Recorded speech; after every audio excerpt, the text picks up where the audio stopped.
like I said, part 2 pretty quickly. This is the first times where I'm actually planning on doing 2 parts in the video because of the amount of the list. All right, next up. You guys ever watched a show and it's the new season or it's a new story arc and there are new characters coming out of the wazoo, and there's just that one character that you thought was so cool, so likable, downright badass, and you just love them immediately, and then it turns out that they're evil? Yeah. And last year, I met the voice actor of this said character, and I told him so, that when this happened, it was like your best friend hugged you after missing you for a while, and then you thought, okay, you know what? Fuck it. I'm going to do an actual bit. Conroy? Yeah, buddy. Is there more bad guys behind me? Nope. You dick. Yeah, long nose, I'm looking at you. Kaku. How could you do this to me, Oda? I loved Kaku the minute he was introduced in the Water 7 arc. The minute. He was cool. He was fun. And then when he was killed, I almost cried. I cried. Even more when I thought Luffy died in Alabasta.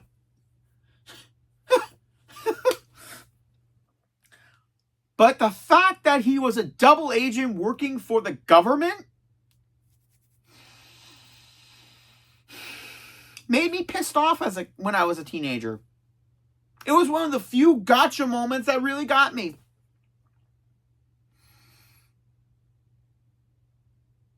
And then finding out they were undercover the whole time. I thought they were sleeper agents. You know, when their assignment is activated, then they switch into their actual personality. But no, they were just faking it the whole time. Is that why he's on so far in the good half of the list? Pretty much. And then when we got to the Eanes lobby, he got even better. After eating an unknown devil fruit. And for fuck's sake. Saying that he's always loved giraffes? What are you, Crump from Yu-Gi-Oh! Duel Monsters? Finding out that you love penguins so much? You were a giraffe less time than it took Zoro to find the building. And to be fair, that's not a lot of time. But I will admit, giving him this giraffe ability was actually pretty cool. Using a giraffe's long legs and arms to do his CP9 training moves and make them even more powerful, and somehow extending his neck and using his nose actually as a weapon as well. Not gonna lie, it gave Zoro one of his first good battles right after Da's Bones, and really gave an awesome fight scene. And a lot of funny moments too. And then he returns many, many years later, and he's still awesome. Absolutely hilarious when him and Zoro interact together, and it's absolutely funny, and his awakened form is still really badass. But yeah, Kaku was my first installment of, hey, do you really like this character? Well, he's going to betray you pretty soon, so never did I think a starting character could have so much development outside of the main story, give so much amazing moments, And then many more years later to have a absolute epic scene.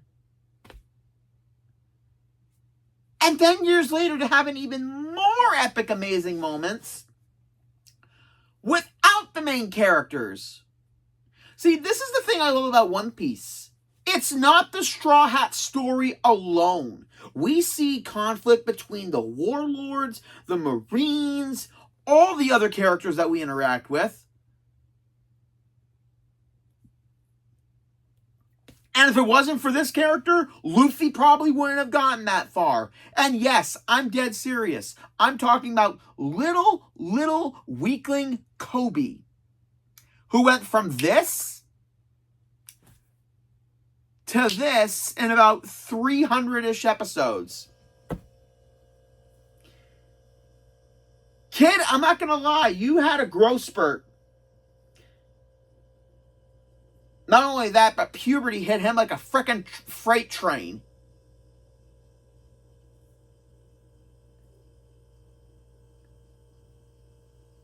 You know what? I got no jokes for that. I actually have no jokes for that. This is an amazing character.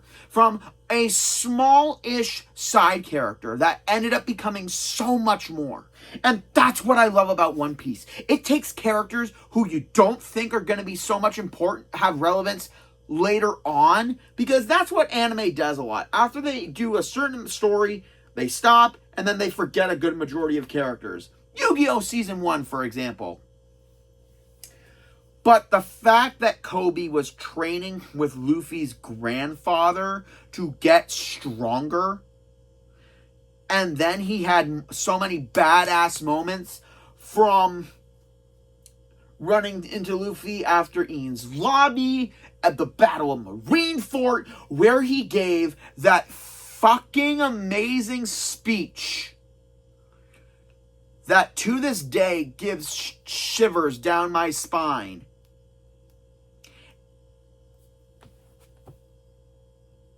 And then it's a catalyst that adds to the extra moments that happen in Marineford. And then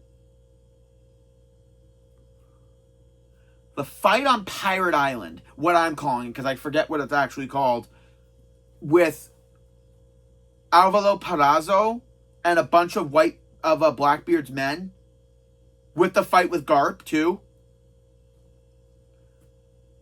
Kobe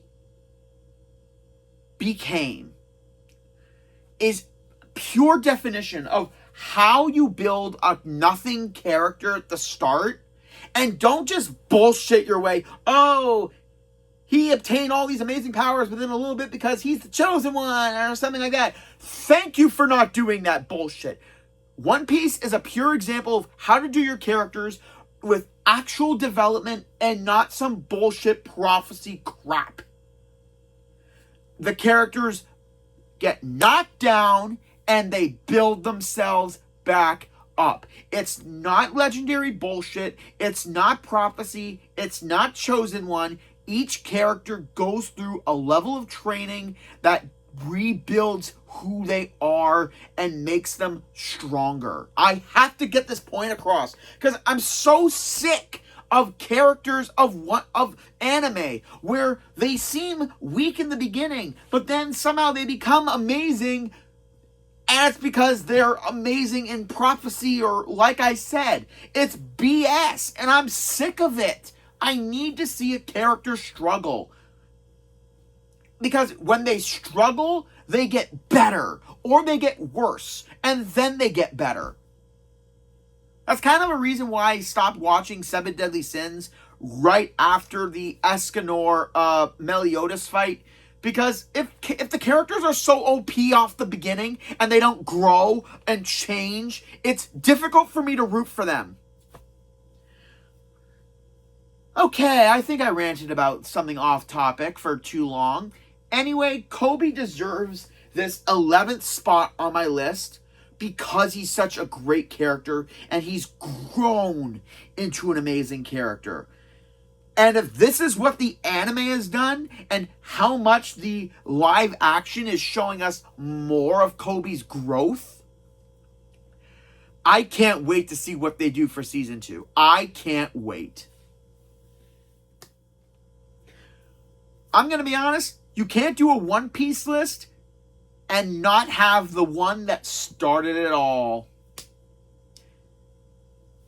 From the opening, very first opening, to being an integral character behind the scenes decades after his death, to having a great story in not just one of the movies, but in the whole aspect of Wano itself. His treasure is yours for the taking, but you'll have to find it first. The legend himself, the reason this anime started off, the king of the pirates himself, Gold D. Roger, a being only talked about in legend from other characters until near the halfway mark. And by halfway mark, I do mean Marineford. Almost every big event happens because of Marineford. From only knowing about him in the shadows from the opening, and yes, I'm also including the 4Kids version of the opening as well. And also, I will do a story about that for another time. But Goldie Roger was an absolute... He's one of these characters that we don't see him that often. And like I said in the beginning of the first half of this list, that if a character doesn't have a lot of showtime presence throughout the story, they kind of tend to be on the lower half of the list unless they give so much into the story itself that we discover later on. And Gold Roger had such presence right from the get-go, starting the entirety of the Great Pirate Era, to getting Odin off the island and discovering the poneglyphs, to discovering the One Piece, which we are so needing to know what it is at the final episode, to being an absolute menace of a character. And yeah, let's be honest, everyone thought his name was Gold Roger because they kept saying it that way, but then it's revealed it's Gold D. Roger, and the entire implications that happen with that makes this legendary pirate, as he stood up from the scaffold, declared the challenge to the world and what kicked off my favorite anime ever.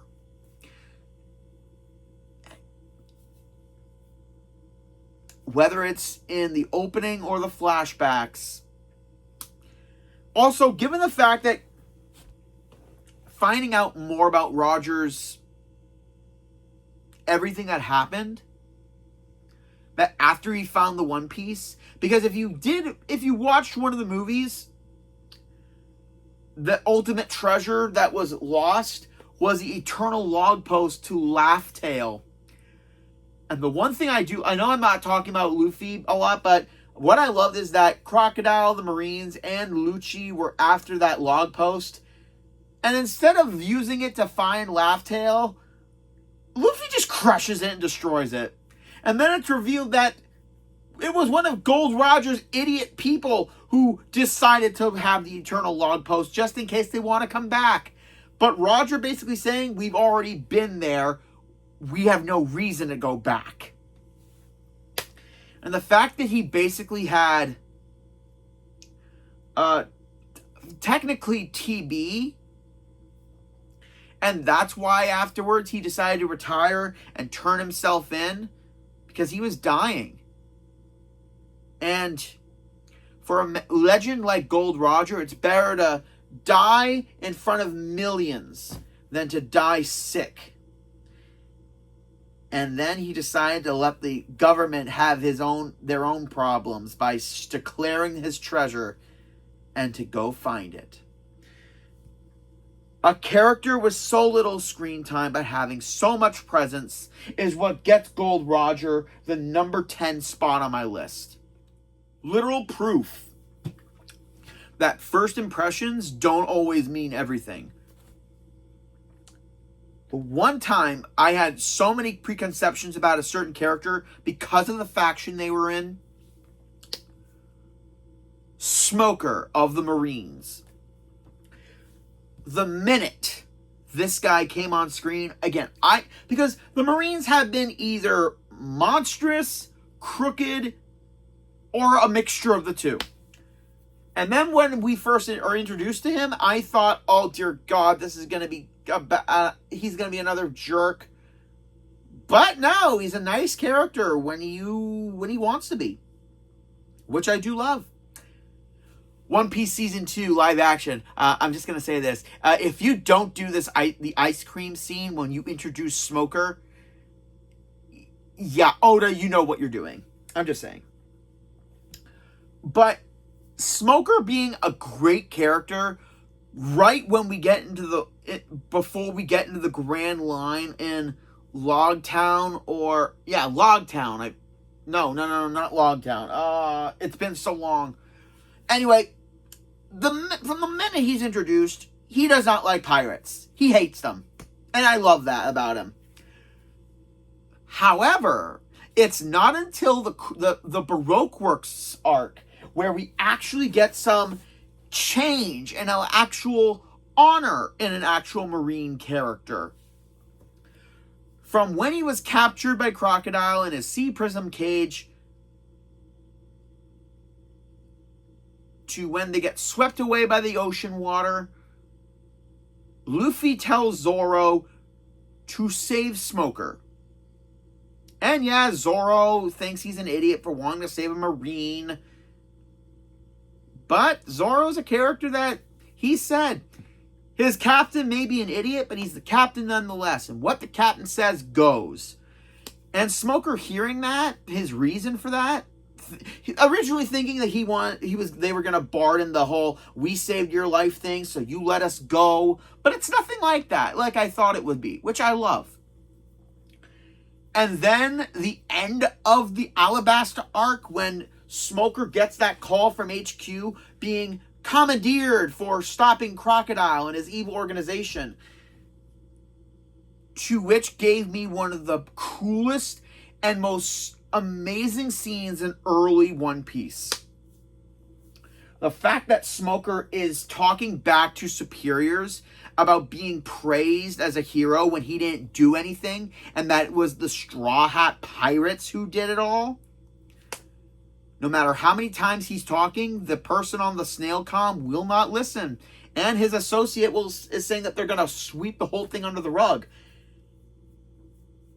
And Smoker's reason for this is 100% where my respect for him went from here to here in the blink of an eye. When he literally told the guy on the snail that he will never take credit for something he didn't do. Being one of the few Marine characters I actually got so much respect for in early. And then the fact that he tells the entire bosses to go to hell. Smoker just has so much integrity. So much integrity.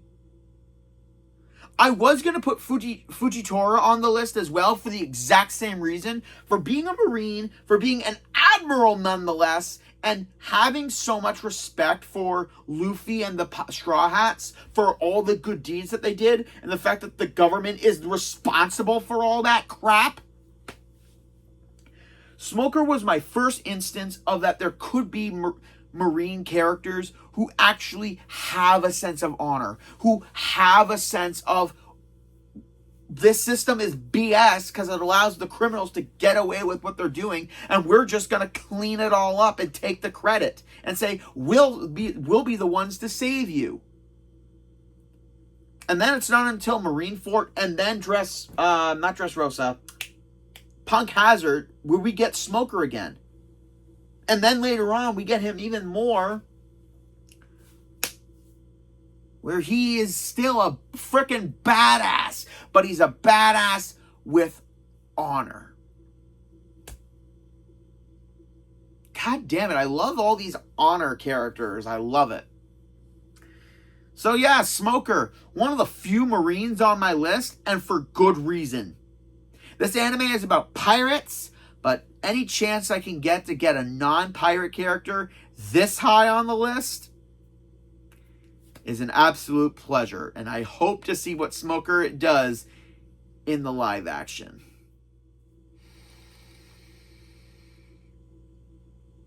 I put this battle on my top 13 fights list for anime, and I'm never taking it off the list. Rob Lucci, again, a character I thought was so minimal because the pigeon kept speaking for it during that story, and then to turn out he's a fucking murder machine for the Marines. Oh my god. And then for his reveal of the leopard fruit made him even more badass. The entire time Lucci was on screen, my heart rate never stopped going. Because knowing what this guy can do, knowing that Luffy's gonna be fighting him, knowing that everything is basically gonna lead up to this big fight, and give Luffy his first real bad-ass fight,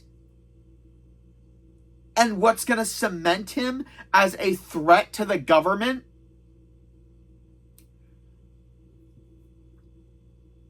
I can't say a lot about Rob Lucci that hasn't been said. A badass character with badass fight scenes, with badass moments, with absolute badass turnover when he came back in Egghead Island, and he still keeps his badass moments. There's nothing more I can say. Rob Lucci, freaking badass.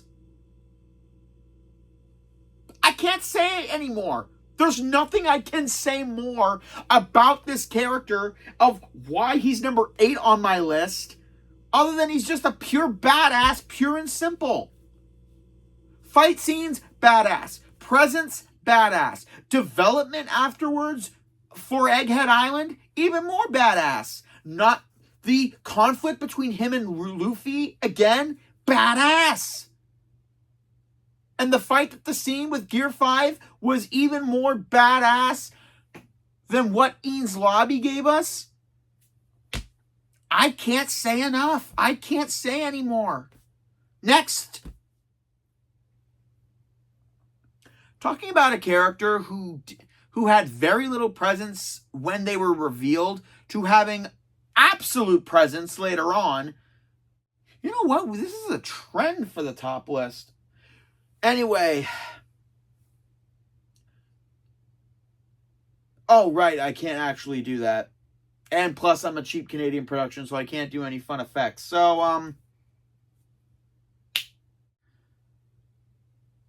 well, that's the most of this cheap Canadian production can do in terms of moving shit. Trafalgar Water D. Law. I dare you to say that name 5 times fast while you're hammered. Trafalgar Law came into the show during the Archipelagos section, where we got towards Impel Down and then Marineford, where he came back and became an absolute ally and a great need for the story. But not a lot was really known about him when we were first introduced to him, other than being one of the 11 supernovas. And then Punk Hazard happened, and then we got a little bit of backstory of why he's working for you-know-who. No, not that you-know-who. Yeah, thanks for implementing that. And then the Dressrosa arc basically gave us the entirety of what Law's character became and built to during the flashbacks.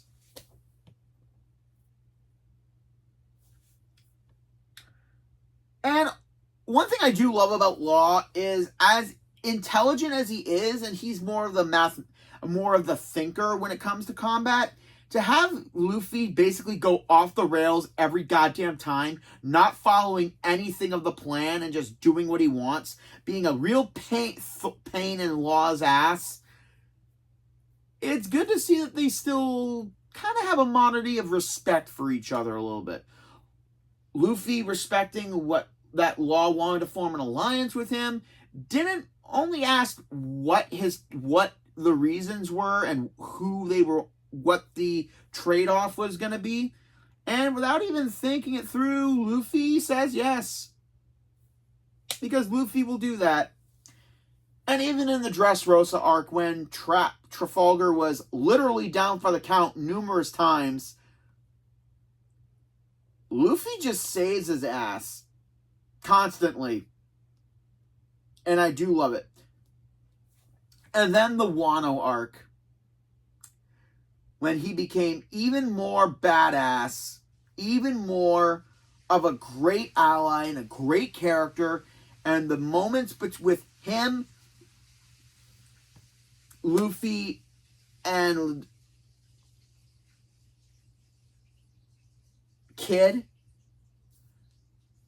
seeing the moments between the three of them before they got to the Onigashima,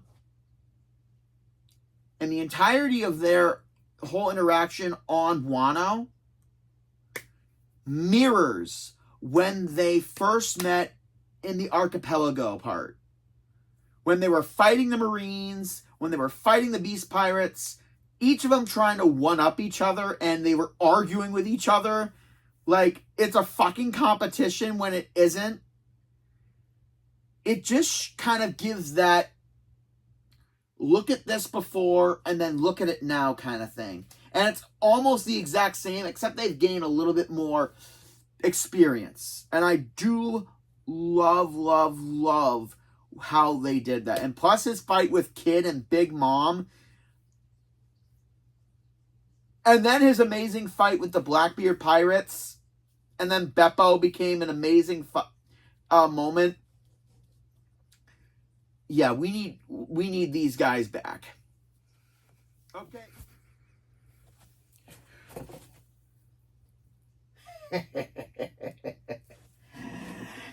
My favorite One Piece villain. The villain that has the second highest amount of episodes in his entire arc. A villain who, when he was first introduced, I thought he was going to be a laughable character, like, you know, the comical villain that doesn't take anything too seriously, until we got to the time skip Dressrosa and find out that this goofy-looking character is an absolute fucking menace and an amazing, irredeemable villain.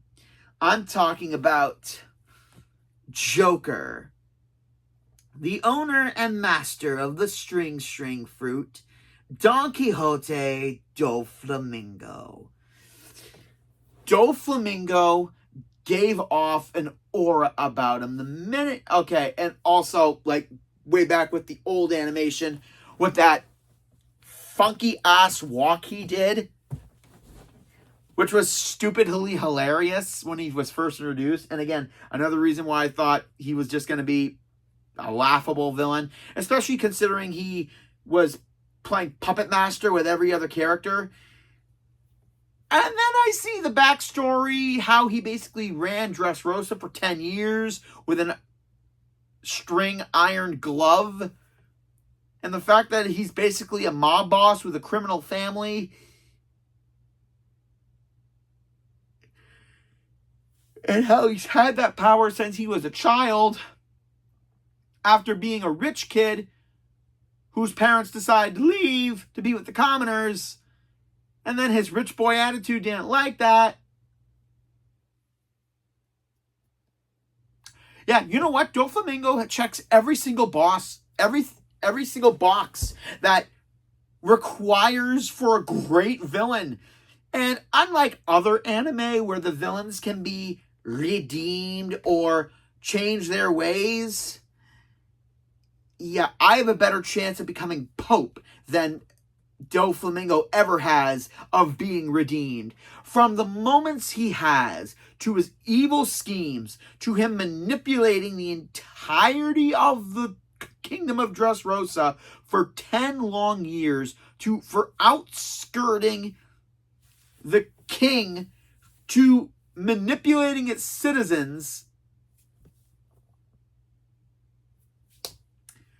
to the immense devastation that his devil fruit can do, to the amazing fight that we get with him and Luffy multiple times, to that final moment of just BAM!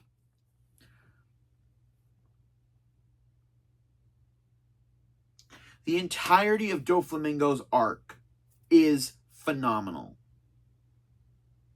And the reason he's number 6 on this list is I love a good villain.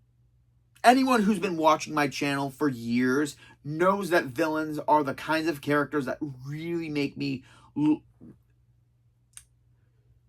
I need good villains in stories, because if the story is good and the villains suck, then it's kind of a bad thing. Which is why great villains that don't need redemption are what make me look forward to what comes in the future in terms of villainy. And Doflamingo, if I'm looking correctly, he's the only villain on this high on the list. He deserves his spot there as one of the kings of One Piece villainy that didn't go out like an absolute... No, actually, you know what? He went out like a fucking badass as well, like all of them. So, yeah, next up. The fact that I said that characters who have very little screen time, you know, I've said this a lot. I'm just coming back to it a lot because the fact that a character can have so little screen time in so little episodes, and especially if it's a flashback sections for a story, you'd think they'd be lower on the list. But when that character has so much passion, so much aura, so much presence, and so much charisma that even though we know the state of how things were, to see how things got that way, we need a character to emphasize it all. You know what? I wasn't going to do it, but you know what?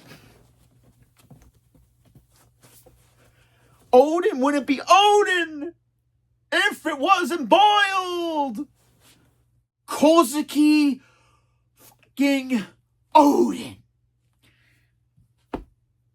Where Yasui, Corazon, Gold Roger, all these characters that have great backstories and set things up through flashbacks, Odin is what set us in time. And brought us the story of Gold Roger himself as well, and Whitebeard. And what started a legendary arc and gave us something truly, truly remarkable. The fact that Odin wasn't as... I mean, yeah, he was the Shogun, basically.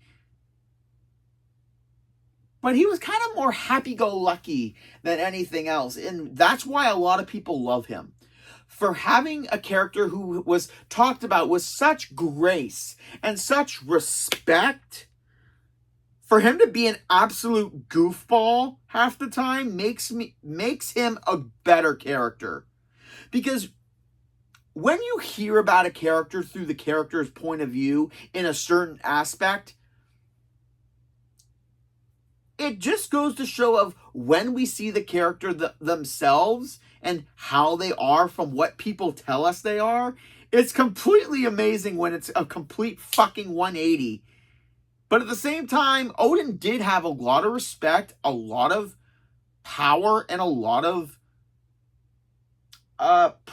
prominence about him that I really, really love. And the fact that his entire entourage of retainers, he was able to obtain them through just his sheer awesomeness and his respect for them.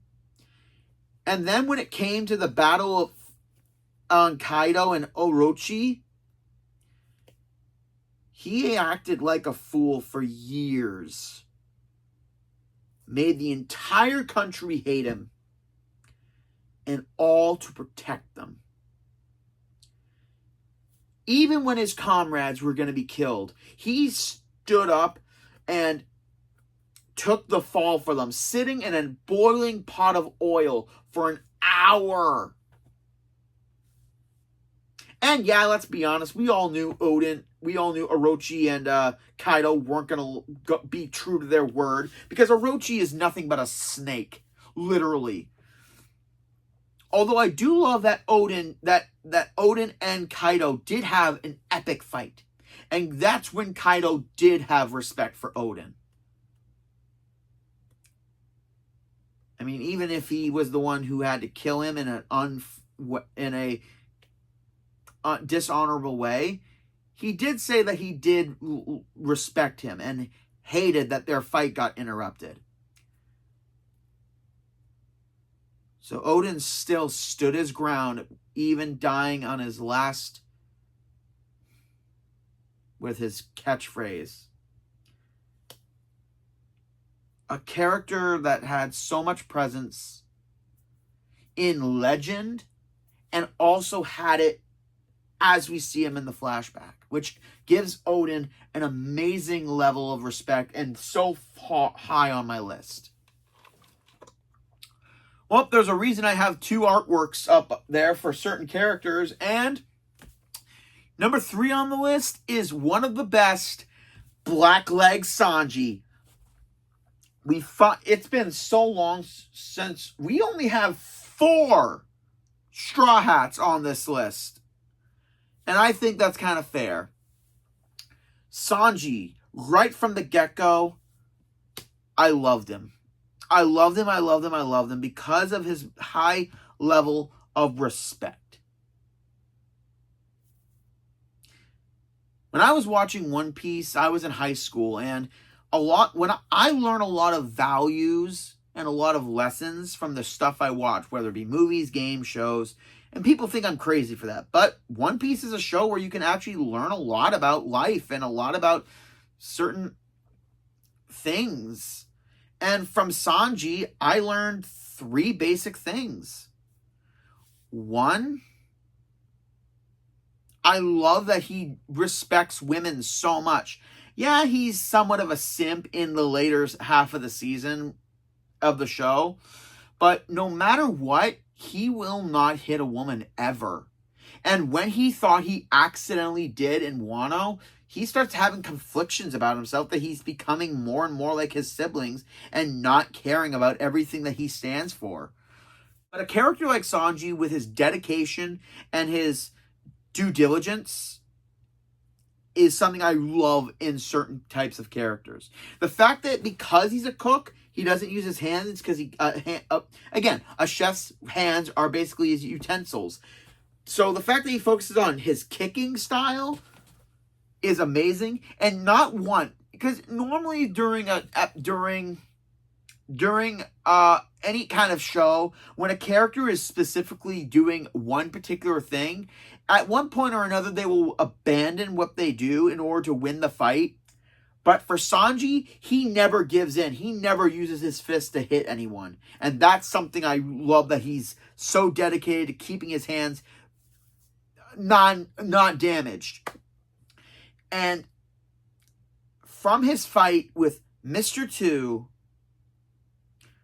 Jabra, and just his level of buildup just makes Sanji such an amazing character, a great second-hand left hand to the future king of the pirates, because Zoro's obviously the right hand, so Sanji is the left hand of the king of the pirates. And I really can't wait to see what they do with him next. Sanji, I swear to God, if one of your future enemies is a female, you better buckle up, dude, because you're screwed. Number 3.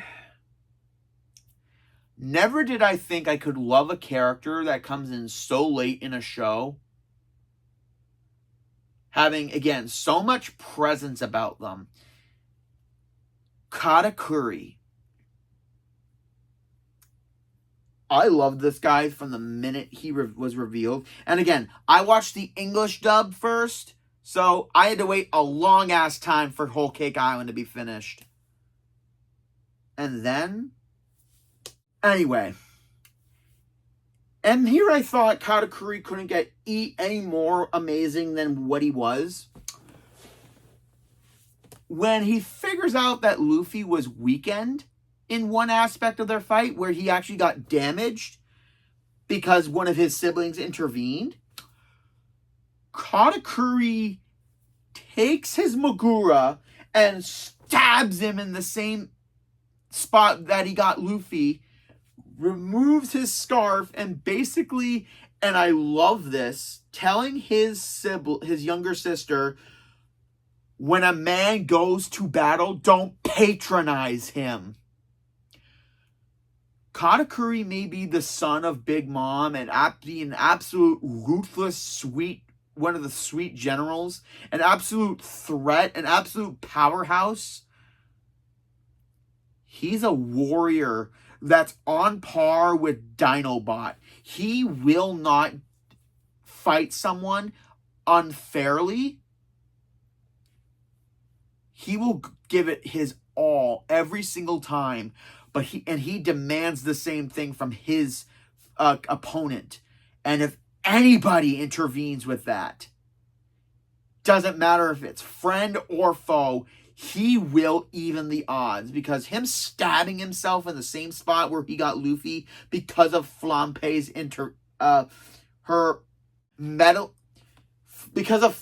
meddling, he went all out.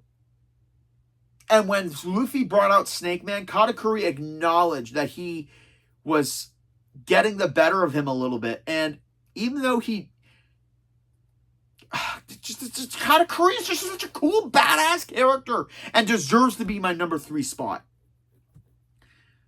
Now, I hope he comes back. And if what rumors are true, maybe he'll join the Straw Hats. The number 2 spot.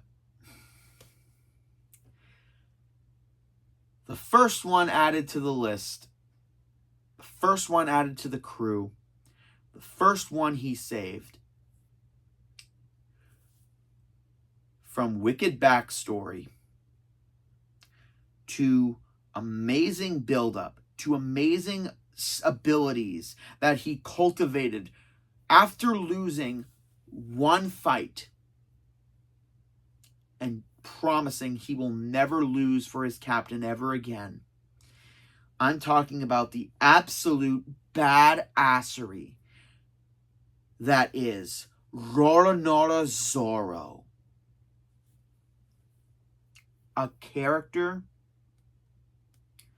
that has so much impact in the One Piece world, from all the fights that he has, from all the moments. And one thing I never really noticed that much, before he fought Mihawk, he was laughing and happy-go-lucky and always having fun.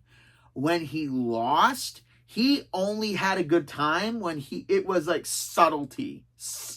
He subtly laughed and subtly had good times when he was with the crew. And the minute he goes badass mode, you know you need to run. From development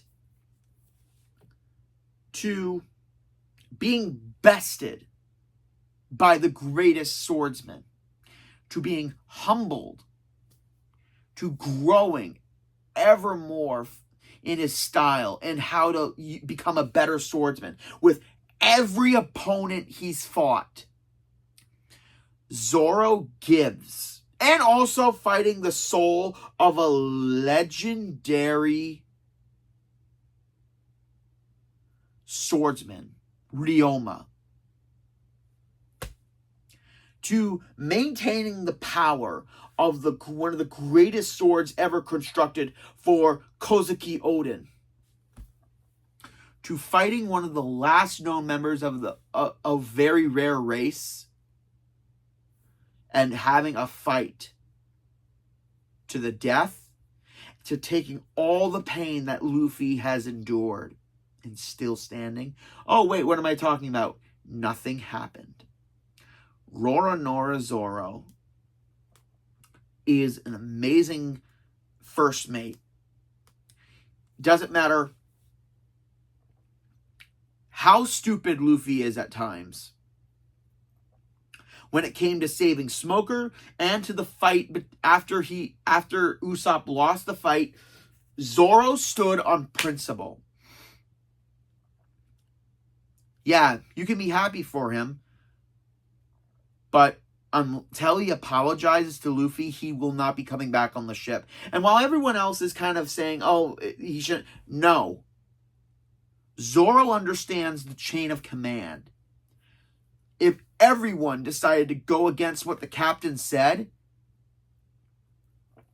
and the captain just allows it, then they would lose the respect of the rest of the crew.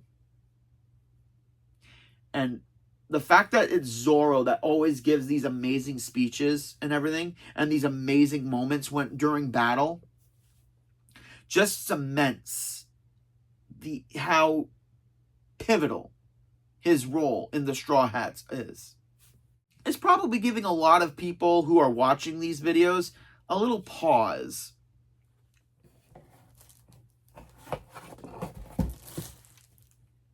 It's time.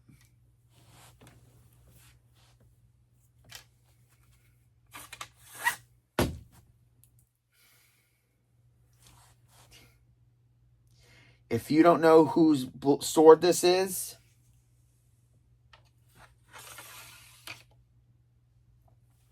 I had to bring it out for this list because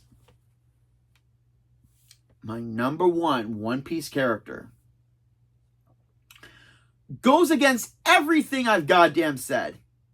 Goes against pretty much everything I've ever said about all these other characters. When it comes to having a lot of screen time in the story, to having a backstory that's fully explained, to having all of his deeds not being just talked about by other characters, but by us seeing the development. From being neither a hero nor a villain. What drives them, we get a little bit of backstory from them later on.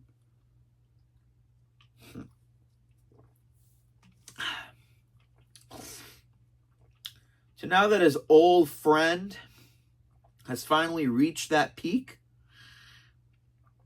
I say it's time. Let's go claim the One Piece.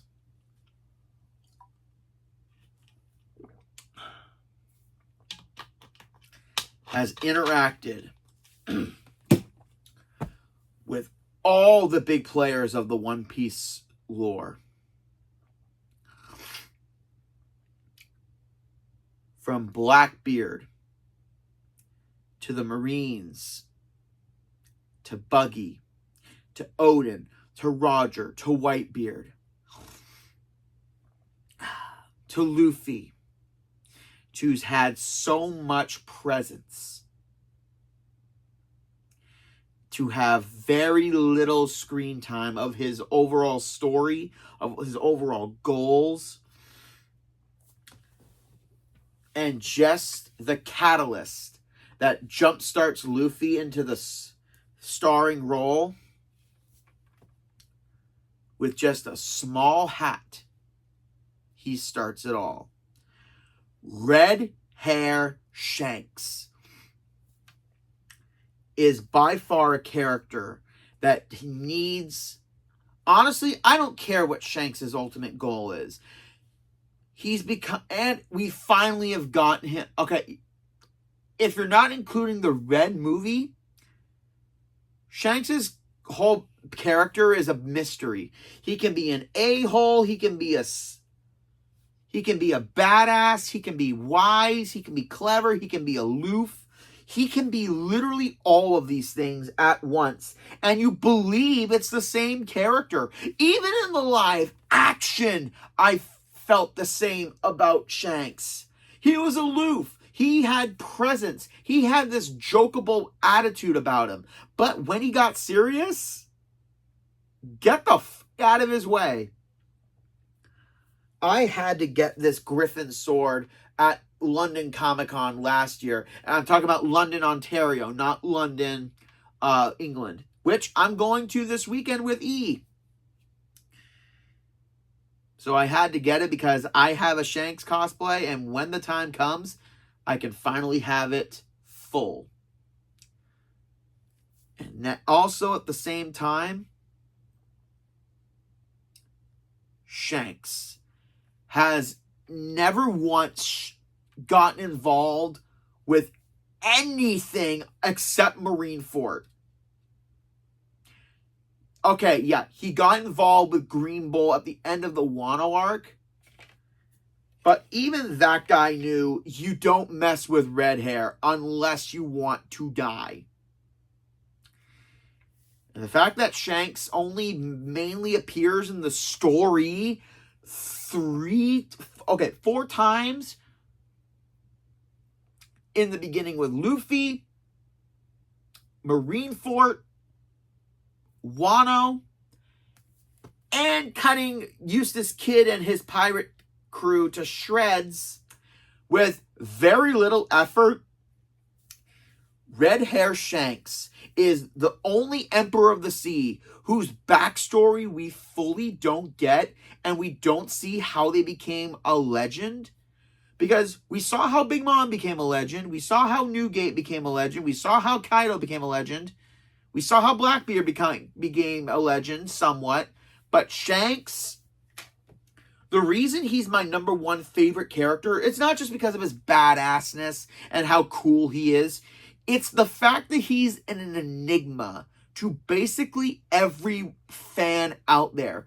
There's no fan of One Piece that knows more about Shanks than anybody else. Because Shanks, again, is an enigma to everyone. And the fact that nobody knows so much about him, other than, like, if you've been keeping up, there's just so many ways this can go. Either he's going to help Luffy near the end, or if he's going to take on his former protege. And it's all of this that make Red Hair Shanks my number 1 One Piece character.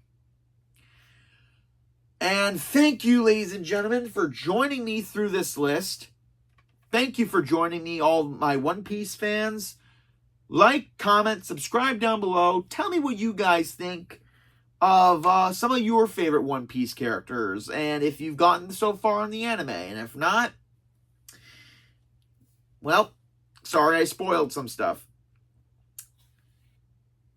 Join me next week, ladies and gentlemen, where I go all in on some brand new ideas for another Netflix series that's gotten greenlit for a season 2. And if you think my ideas are a little bit crazy, well, you better bet on it. This is Gamer K, logging out.